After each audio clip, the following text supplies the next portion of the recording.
Hello everyone, welcome to Shriram's IAS. I hope you guys are doing good. Things are fine at your place. Let's start with today's session where we'll cover these articles. जल्दी से एक idea देती हूँ कि आज हमें क्या cover करना है. We'll talk about carbon credit mechanism, a very important article from editorial means point of view, GS paper 3. Then we'll discuss rationalizing leaky public distribution system. So this you can connect with your food security domain and GS paper 3 again. Hokersar wetland कहाँ है, क्यों news में है, ये देखेंगे prelims perspective. Wind energy के बारे में पढ़ेंगे prelims plus mains also. And global tuberculosis report 2024 क्या कहती है, ये भी आपका मेंस पेपर 3 और प्रीलिम्स के लिए भी इंपॉर्टेंट है. So this will be a topic of discussion for today. आपको क्या करना है, आपको अभी तो सिर्फ अपनी अटेंडेंस मार्क करनी है. कैसे करनी है? Bye liking this lecture.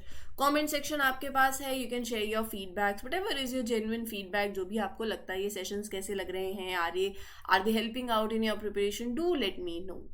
And you can subscribe to the channel that is serving the nation since 1985.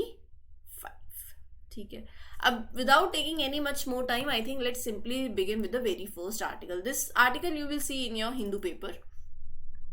Giving shape to India's carbon credit mechanism. ये तभी समझ आएगा जब आपको कार्बन क्रेडिट के बारे में पता होगा, कार्बन मार्केट के बारे में पता होगा. मेंस के पर्सपेक्टिव से कार्बन ट्रेडिंग और क्या चैलेंजेस आते हैं इंडिया के रिगार्डिंग अ बिल, और फिर यहाँ पर अगर what India is doing in this, और what is carbon market, why does India want to create this one. So ये carbon trading means, carbon credit prelims.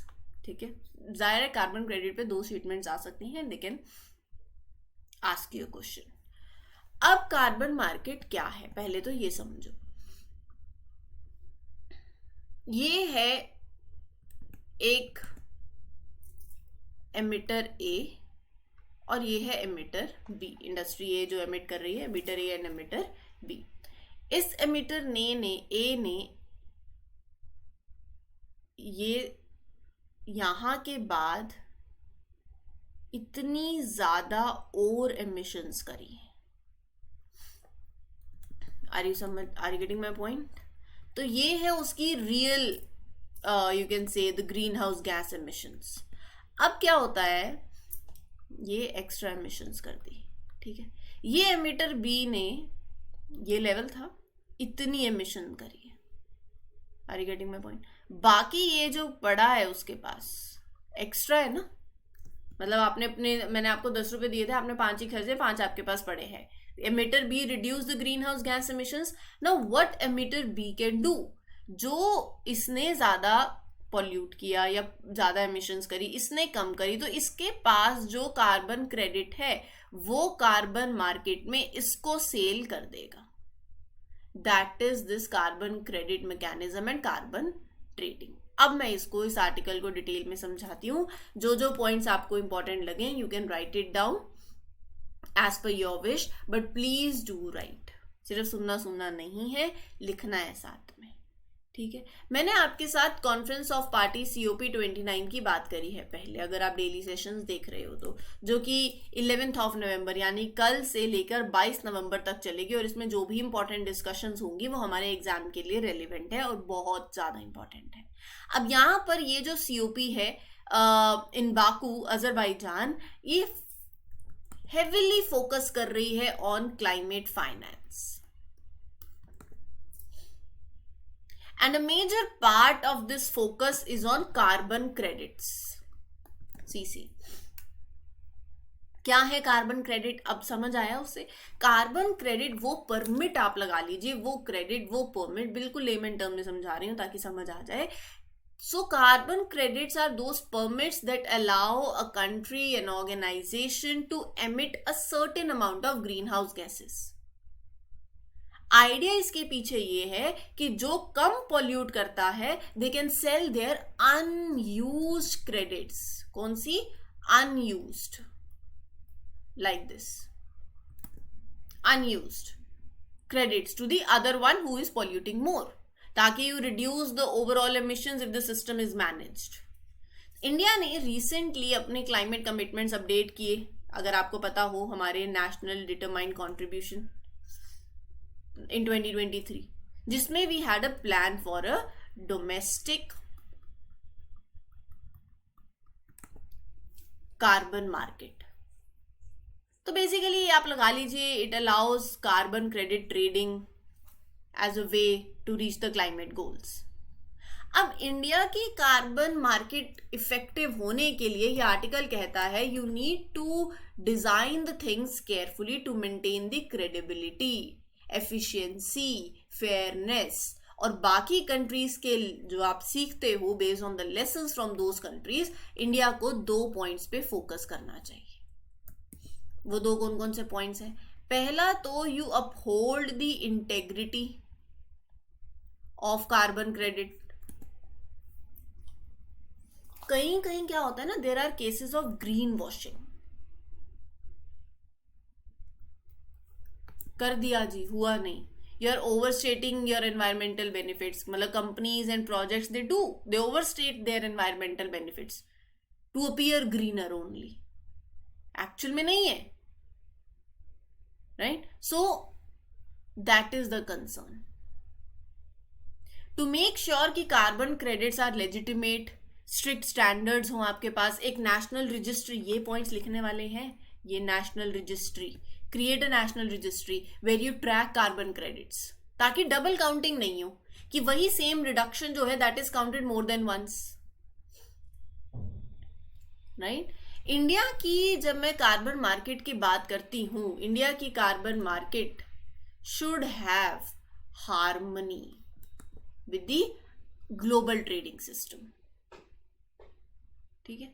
जैसे कंसर्न्स क्या आते हैं, जैसे डबल काउंटिंग का है. डबल काउंटिंग हैपन्स जब 2 कंट्रीज और 2 parties they claim the same emission reduction. तूने मैंने भी किया, ये तो मैंने भी किया. जो रियल ट्रेडिंग एफर्ट्स का जो इम्पैक्ट होता है वो कम हो जाता है. India needs to create a transparent system. System कैसा होना चाहिए? ट्रांसपेरेंट. तो मैं यहाँ दिक्कतें भी बता रही हूँ और साथ साथ सॉल्यूशंस भी बता रही हूँ. आप समझ रहे हो बात को? दोनों चीजें हो रही हैं. You make sure कि emissions reductions are recorded correctly, domestically and internationally both. And you need to take the approach of environmental integrity. Write down these points. Ensure करो कि carbon credits they genuinely they reflect the real emission reductions. क्या है ना, world bank ने highlight किया था कि अगर स्ट्रिक्ट कंट्रोल्स नहीं होंगे so there will be unreliable carbon credits that will enter the market. Climate initiatives के जो इम्पैक्ट है वो तो वैसे ही फिर रिड्यूस हो जाने. There is a need to have a strong oversight, proper verification, accountability, ताकि only high quality credits are traded. तो क्या क्या बात हो गई? ट्रांसपेरेंसी की बात हो गई, क्रेडिबिलिटी की बात हो गई, हार्मनी की बात हो गई, इंटेग्रिटी की बात हो गई, regular audits. Regular audits, they're very crucial to make sure that these projects they stay sustainable, right? India की कार्बन क्रेडिट मार्केट जो है ना that is still new and we need a strong enforcement you can say alignment with domestic goals as well as international standards. So transparency होगी, project integrity होगी, इससे you can build a strong mature carbon market that will help you to achieve your finance goals also, climate finance goals. It will support sustainable development. ठीक है जी, चलिए आगे बढ़ते हैं with the next article. उससे पहले you can refer these sessions that are run on this particular platform and in detail हैं, polity पे हैं, बाकी और भी हैं, ज़रूरी नहीं है सिर्फ इस एक ही है. You can refer them. Channel को सब्सक्राइब कर लो. There are other number of series that are going on, right? So they will definitely help you out in your preparation. Do refer to them. Like spoon feed sessions are there, other series are going on. Channel subscribe कर लोगे ना तो फायदे में रहोगे. जब भी कोई भी सेशन आएगा, पब्लिश होगा, आपके पास नोटिफिकेशन आ जाएगी. ठीक है. पब्लिक डिस्ट्रीब्यूशन सिस्टम की बात करते हैं. क्या है पब्लिक डिस्ट्रीब्यूशन सिस्टम? पीडीएस, जहां आपको फूड आइटम्स लो प्राइसेस पे मिलती हैं. किनको मिलती हैं? To the low income families, to make sure that people get the basic food at affordable prices. दो ही इसके मेन जो मकसद है वो क्या है? बेसिक फूड इंश्योर कराना. किसको? लो मिडिल इनकम फैमिलीज को. और इसीलिए फूड दिया जाता है लो कॉस्ट पे. ठीक है, 3 पॉइंट्स हो गए. Food security across India if you want to ensure, तो सरकार के लिए एक की है public distribution system, and it is manage under what? जल्दी बताओ. National food security act 2013. Pointers है, इंपॉर्टेंट है, लिखो, सिर्फ सुनना नहीं है. ये पीडीएस कैसे वर्क करते हैं? पब्लिक डिस्ट्रीब्यूशन सिस्टम सेंट्रल या स्टेट या यूटी जो गवर्नमेंट्स हैं, they share the responsibility for running the public distribution systems. जो सेंट्रल गवर्नमेंट है अपने through food corporation of India, FCI सबने सुना होगा, they take care of buying, storing, transporting, sending the food grains. State government क्या handle करती है? Local distribution देखती है कि कौन सी एलिजिबल फैमिलीज हैं, मतलब भेजना, स्टोर करना, राइस, व्हीट, शुगर, केरोसिन, ये सारा काम, पल्सेस, एडिबल ऑयल, सॉल्ट, ये सब केंद्र सरकार थ्रू एफसीआई बाय करती है. They take care of that buying, that storing, that transporting, sending the food grains to the different PDS. States ensure करती है कि अच्छा ये आइडेंटिफाइड एलिजिबल फैमिलीज हैं, राशन कार्ड इशू करती हैं. They supervise these shops. दिक्कत ये आ रही है ना कि लीकेज है.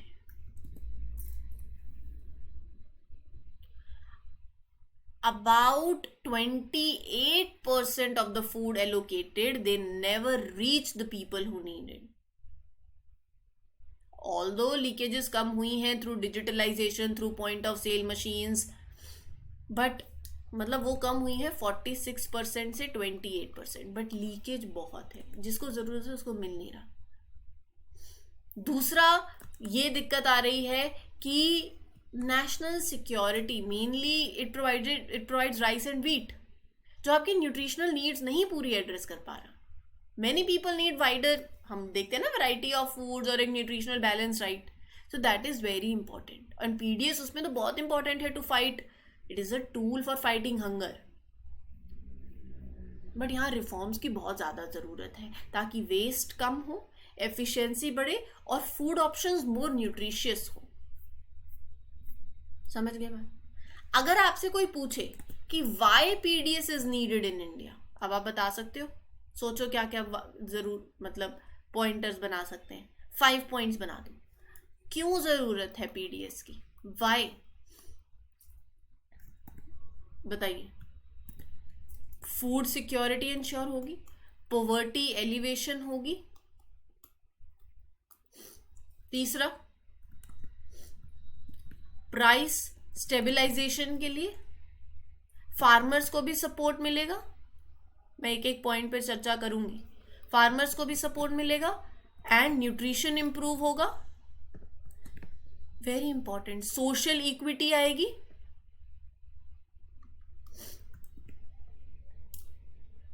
इंडिया में बहुत से लोग हैं, there many people who are living in extreme poverty, they are struggling for basic food. तो वल्नरेबल पीपल के लिए इंपॉर्टेंट है that they will get the essential food at low prices. जो एकदम से आप देखते हो सडन प्राइस इंक्राइज हो जाता है, तो उसका इफेक्ट यहाँ ना पड़े. तो एफसीआई रिलीज्ड एक्स्ट्रा व्हीट 2022-23 में to keep the prices from going too high. Price stabilization. PDS farmers को भी बेनिफिट करती है क्योंकि सरकार परचेज करती है इन क्रॉप्स को एमएसपी पे. उनके लिए भी एक फेयर इनकम हो जाती है. फिर न्यूट्रिशन भी ऑब्वियसली.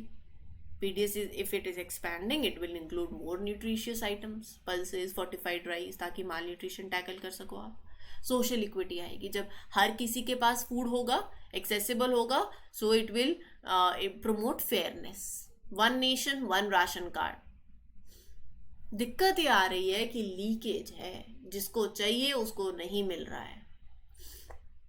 और PDS beneficiaries they and up being sold in the open market. Food that is meant for them, that is being sold in the open market illegally.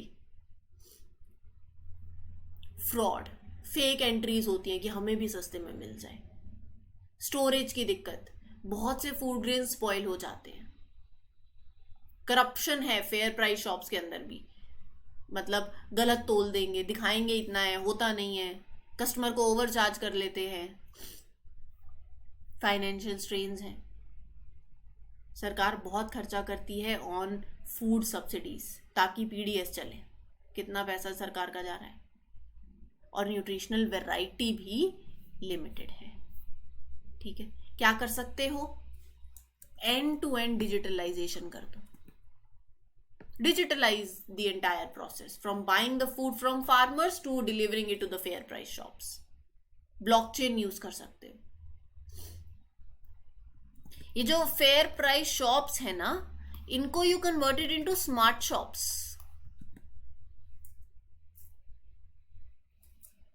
Right? Strong infrastructure हो आपका। So these all things can be done. ठीक है, आगे बढ़े।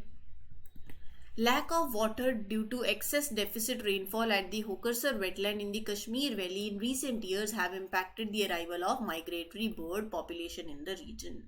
बारिश कम होने की वजह से, पानी कम होने की वजह से ये जो माइग्रेटरी बर्ड कश्मीर वैली के इस वेटलैंड में आते हैं, उनके अराइवल पे इम्पैक्ट पड़ा है। ये इसको वेटलैंड को क्वीन वेटलैंड ऑफ कश्मीर भी बोला जाता है। ये आप मैप में देखोगे कि वेटलैंड की लोकेशन क्या है। आप कहोगे कश्मीर तो पता है, कश्मीर में कहाँ है, लोकेट करो थोड़ा सा, east west north south Kashmir के। श्रीनगर जम्मू एंड कश्मीर में पड़ता है। झेलम नदी से जुड़ा है। It is contagious to the Jhelum basin. Jhelum की ट्रिब्यूटरी है दूध गंगा रिवर, जो it gets water from that river. Pir Panjal range के पास यू कैन से ये वेटलैंड पड़ता है। ठीक है, it provides breeding grounds for fish, for it is an area for the migratory birds also. By what biodiversity it holds. It is home to 68 types of waterfowl. Birds आते हैं बहुत, white आई, pochard, number, मतलब biodiversity बहुत ज्यादा। ठीक है,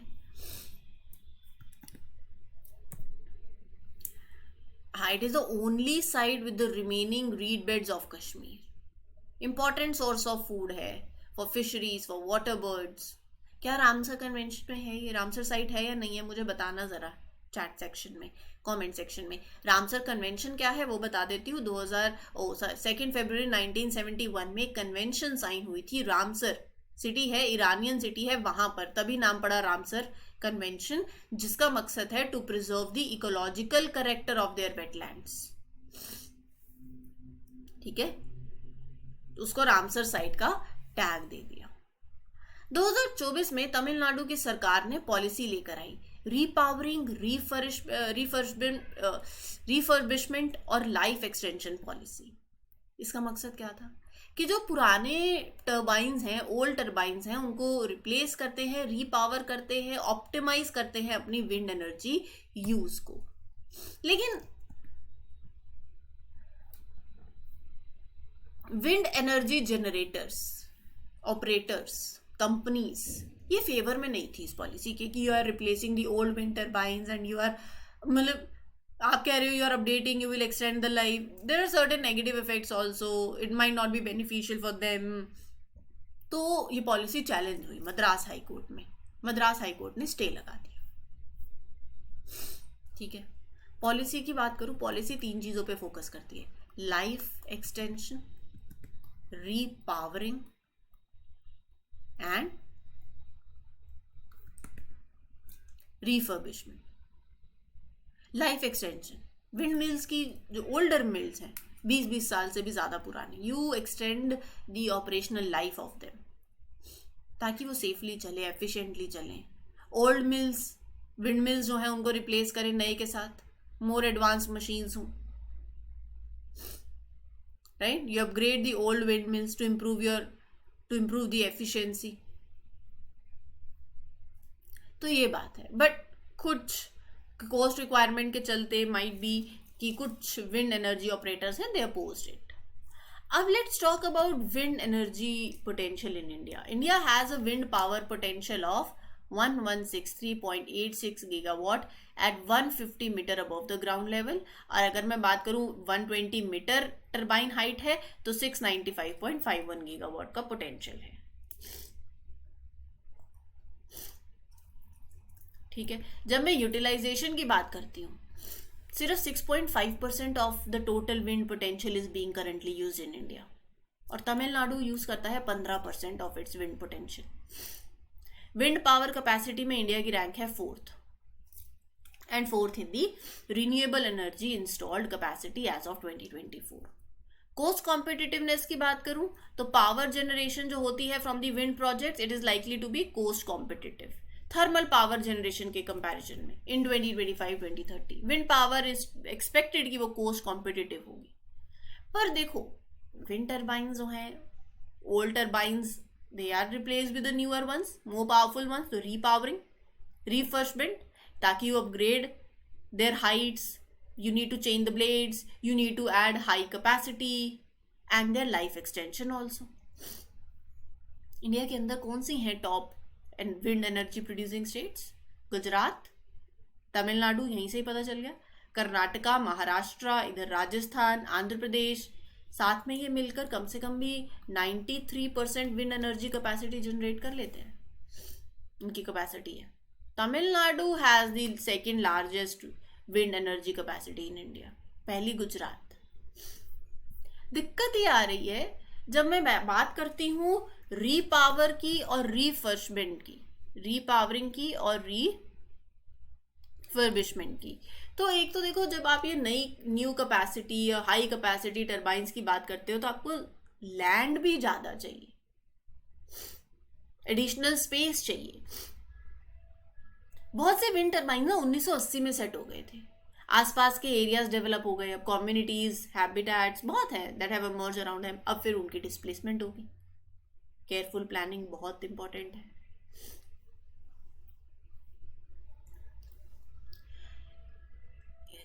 नए parts, नए बड़े ब्लेड्स, ये सब रिप्लेस करने हैं, इन्वेस्टमेंट चाहिए, एक्सपर्टीज चाहिए, टाइम चाहिए, ये भी एक चैलेंज है, राइट? इंडिया के रिन्यूएबल एनर्जी टारगेट पता है सबको?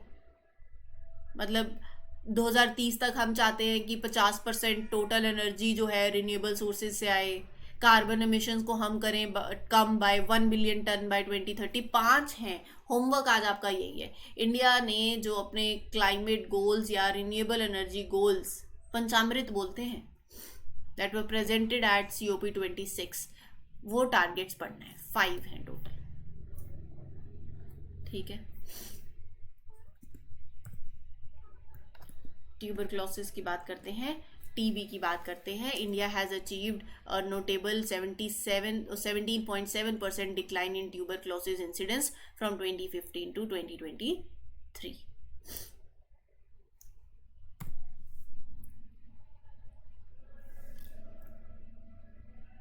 देखो, ग्लोबल टीबी इंसिडेंस की बात करूं तो केसेस बड़े हैं, 8.2 मिलियन हो गए हैं, पहले 7.5 मिलियन थे।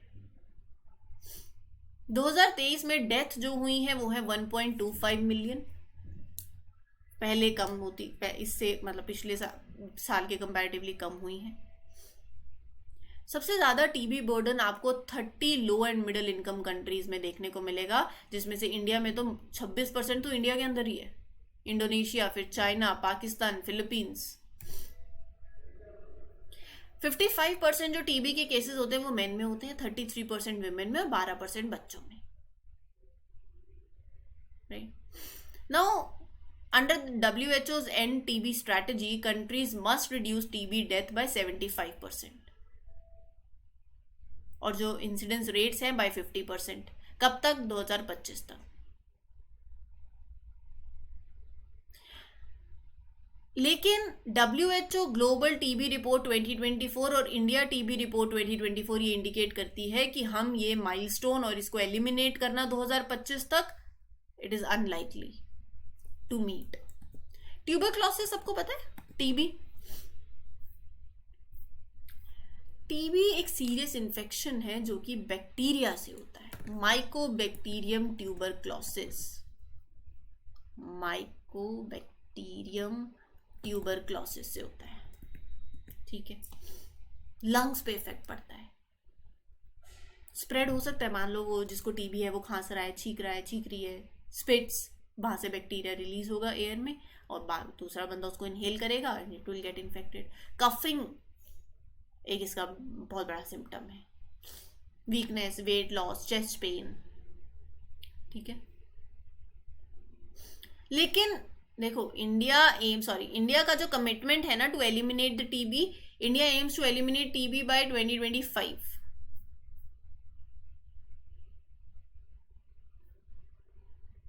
Sorry, I misread it. Please do understand. See, India aims to eliminate TB by 2025 through their program. India has made a strong progress. Treatment coverage भी बढ़ा है. But meeting these 2025 elimination goal, it is a challenge, you can say. ठीक है जी.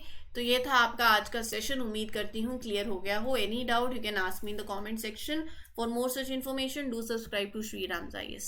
Till then, take care, good luck, good wishes. This is your mentor Arsu Kakkad signing off. Happy learning.